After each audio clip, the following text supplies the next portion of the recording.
guys! Welcome back sa aming channel. Ayan guys, magluluto tayo ngayon ng pasta na olive oil. Pasta olive oil with shrimp. Ayan. So, ayan guys, ang aking mga ingredients dito. Meron tayo ditong sibuyas na nahiwa ko na siya. Meron din tayo ditong bawang, onion, garlic, tomatoes, carrots. Meron din tayo ditong bell pepper. Ayan. And of course, yung ating hipon na ano ko na ito, na balatan ko na siya, na linis ko na, natanggal ko na ang kanyang natanggalan ko na siya ng ano bang pangalan nun.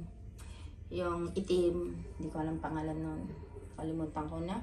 Tapos meron din tayo ditong allspice. Yan, nilagyan ko na siya nito. Alam niyo guys, ito ay masarap ito. Natatandaan ko dati nung ako'y nasa nagbiyahe ako, tapos nakita ko lang siya sa ganito ang kanilang pagkain. Tapos sabi ko, gano'n ko masarap to. Yun nga, parang ninamnam ko lang yung ano niya. Yan pala, ganito lang pala yung pagluto. Tapos meron tayo ditong pasta. Naluto ko na siya. Ayan, na-boil ko na siya. Tapos meron din tayo ditong asin. Ayan, asin.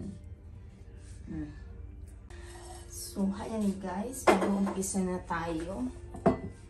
And of course, ito ang ating olive oil. Yan. Yan, mag-umpisa na tayo. Buksan na natin ang ating kalan. Ayan ang ating kawali na paglulutuan. And guys, mainit lang ating kawali. Lagyan na natin ng olive oil. Kahit damihan niya lang ng olive oil. Kasi ito yung nagpapasarap. Olive oil. Tapos yung hipon pala natin guys ay kalahating kilo yan nung hindi pa natatanggalan ng balat, nung hindi pa siya nalilinis. So ayan guys, lalagyan na natin ang ating bawang.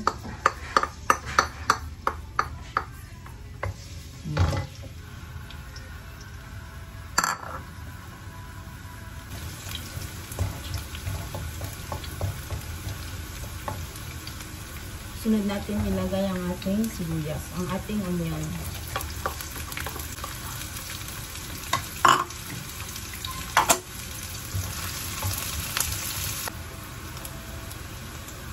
Yan guys, medyo nag-brown na ang ating bawang at sibuyas.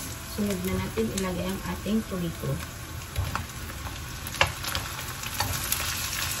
Mas maganda sana kung inyong ilagay ang cherry tomato. Kaya lang wala tayo nun.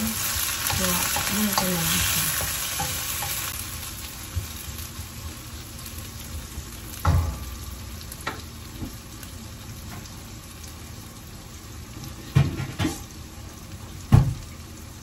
So ayan guys, tatakpan ko siya para lumabas yung katas ng ating kamatis. Tingnan natin.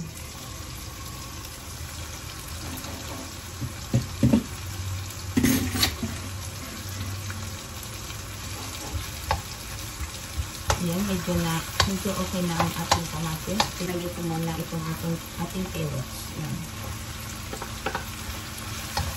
Carrots muna.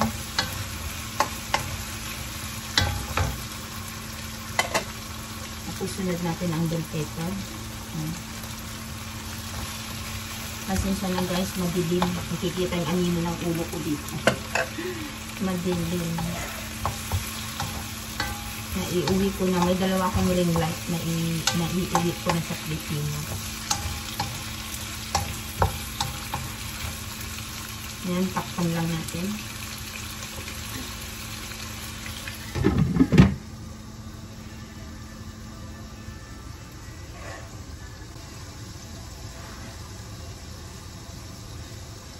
So ayan guys, tingnan natin kung okay na.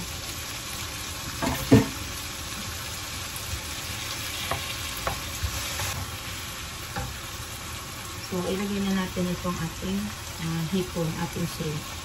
Malinis na siya. Hiniwa ko siya. Sa gitna. Pinaghatik ko. Pwede rin naman guys, walang gulay. Ano lang siya. Mushroom. Tapos, pwede rin naman, kung wala rin kayong mushroom, broccoli. Yan. Nung natikman ko yun guys, doon sa aeroplano noon. Ito, lagyan na natin ng ating allspice. Mga 1 kutsara yun.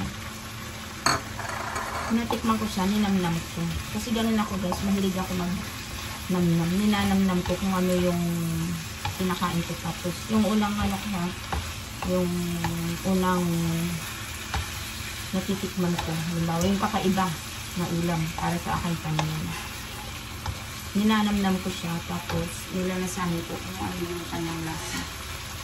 Tapos, saka ko siya lulutuin kung magkakatugmag pa siya. Ganun. Mahilig ako siya ganun. Lagyan natin ng asin.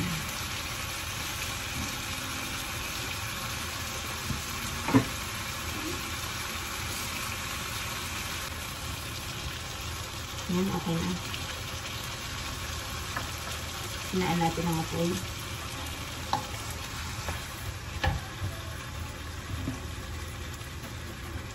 Tapos lagyan natin ng paminta, black pepper guys. Ayan, pagpahiman na lang yung kanyang black pepper.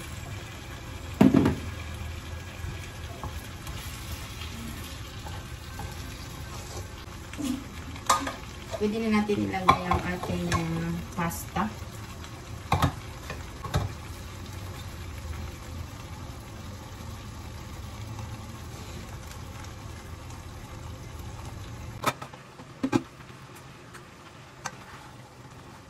Lagyan sa kanya.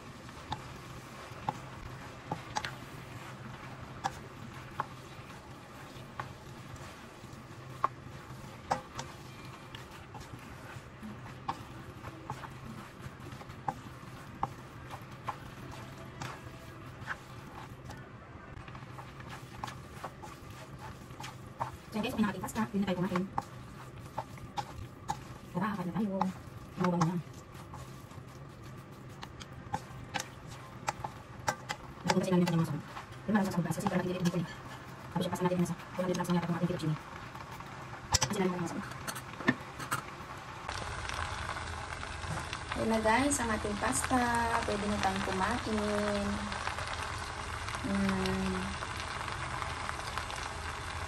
Hanggang dito na lamang ulit ang isa na naman namin vlog guys. Maraming salamat sa inyong lahat.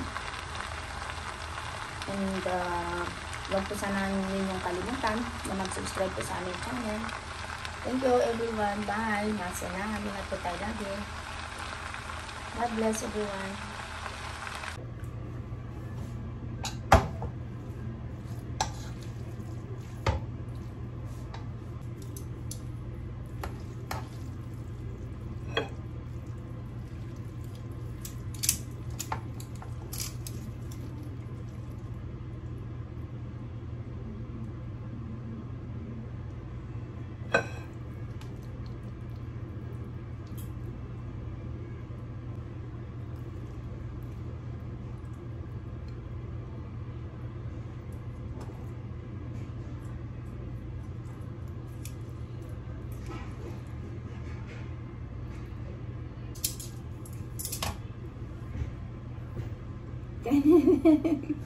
Hindi ako marunong masyado. Hindi ako marunong mag-plating guys. Oh, ayan siya, tsura niya. Kita niyo? Ayan, kain na tayo. Kain, ang sarap. Tikman nga natin.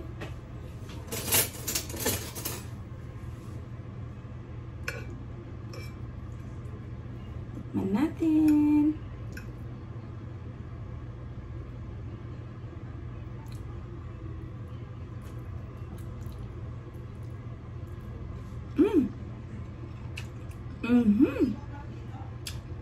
Grabe guys, ang sarap. Sarap na guys, grabe. Kain tayo.